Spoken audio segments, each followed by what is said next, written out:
अस्सलामुअलैकुम वरहमतुल्लाहि वबरकातुहू। मेरे दोस्तों बुजुर्ग बंधुगण, এই নকশা এই যে ক্লিয়ার। এক ভাই কমেন্ট করছে, শত্রুকে বাদ ব্যথা চালান দেওয়া, ঠিক আছে, মানে ব্যথা চালান দেয়া, তারা ঘরে শোয়া রাখা, যে এরকম একটা নকশা দেন। কয়েকবার রিকোয়েস্টের পরে এই নকশাটা তারা দিলাম।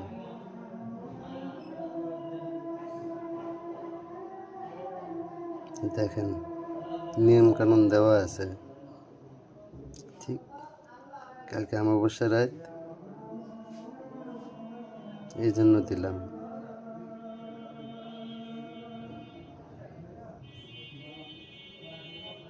ক্লিয়ার দেন।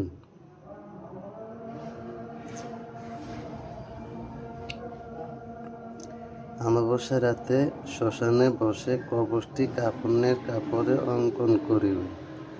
যেখানে লাশ পোড়ানো হয় কবরটি সেখানে দাপন করিয়া আসিবে। কোনো ঘটনাই না। তবে যারা বাইরে আছেন তারা না পেলে আমাদেরকে বলবেন,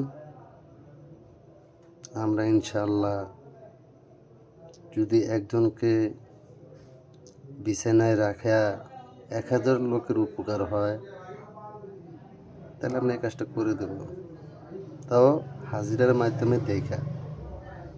তাহলে আপনি কইলেন আর আমরা মাইরা দিলাম, ওরকম চলবে না, ঠিক আছে।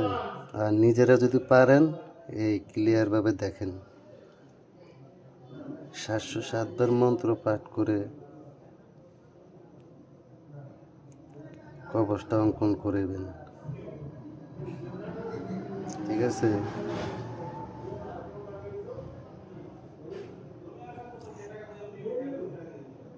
একদম পুরো ক্লিয়ার দেখা যায়। মানে 707 বার পাঠ করে কবরের উপরে ফু দিবেন লেখা। বুঝা যায়? বুঝেন? না বুঝলে ফোন করবেন। এখানে যেরকম সহজভাবে লেখা আছে অতটা সহজ না, কিন্তু এখানে শরীর বহন আছে, নিয়ম আছে, কানুন আছে। যারে উপরে চালান দেবো তার নাম আছে, রাশি আছে, মেজাজ আছে, বুরুজ আছে, নকশা জাগ্রত করতে হবে, তারপরে চালান দিতে হবে, তারপরে কাজ করতে হবে। ইনশাল্লাহ কাজ 100-তে 100, 100% হবে। ধন্যবাদ মেরা দোস্ত। না বুঝলে পরে কল দিবেন। ধন্যবাদ।